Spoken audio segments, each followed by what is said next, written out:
প্রিয় দেশবাসী, আসসালামু আলাইকুম। এই যে আলম ভাইয়ের দোকানে ছোলা ভুট্টা এই ডিম দিয়ে বানানো হয়, ঠিক আছে। সালাদ আছে, টক আছে এটার মধ্যে। আল্লাহর রহমতে একটা ফ্যামিলি নিয়ে চলে আসতে পারেন আলম ভাইয়ের ঝালমুড়ির দোকানে।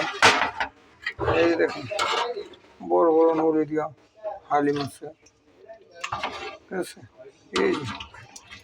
এই যে বড় বড় নলি, ঠিক আছে, বড় বড় নলি। কিন্তু এই যে গোছ আছে, অরিজিনাল গোছ। যারা বলে যে শাড়ি দিয়ে বানাই হালিম, না, এই দোকানে আসলে মনে হইব না যে এটি শাড়ি দিয়ে বানাই। বড় বড় গোছের পিস এই যে দেখা যায়, এই যে দেখেন, ঠিক আছে। এই গোছ দিয়া হালিম বানানো হয়।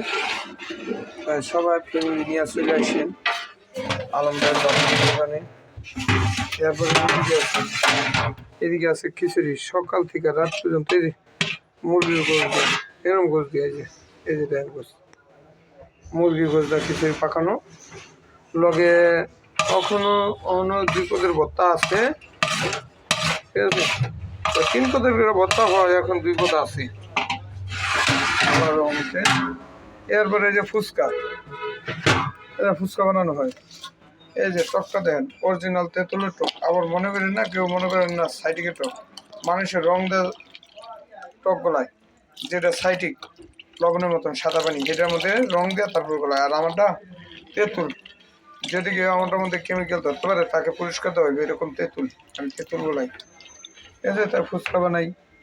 এই যে ঝালমুড়ি, এই ঝালমুড়ি মশলা, এই যে দেখতেছেন। এই যে সালাদ, 10 পদের সালাদ। এর মধ্যে টমেটো, শসা, লেবু, পেঁয়াজ, গাজর, টমেটো, কাঁচামরিচ, ধনিয়া পাতা, পুদিনা পাতা, লেটুস পাতা, ক্যাপসিকাম, এই যে বুট।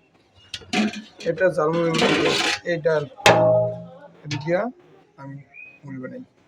এরপরে আছে আমলকির আচার, এইসব জিনিস দিয়ে আমি মুড়িটা বানাই। তা আপনারা চলে আসবেন।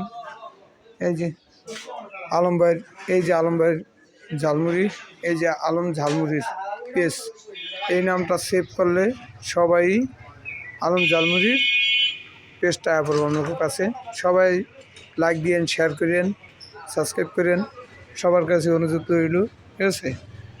আর এই যে দেখতেছেন, আমার এই দোকানে অনেক কিছুই আছে আল্লাহর রহমতে। আসবেন, সবাই আসবেন। এই যে দেখতে পাচ্ছেন চকলেট, বিভিন্ন ধরনের চকলেট আছে, শুধু বাংলা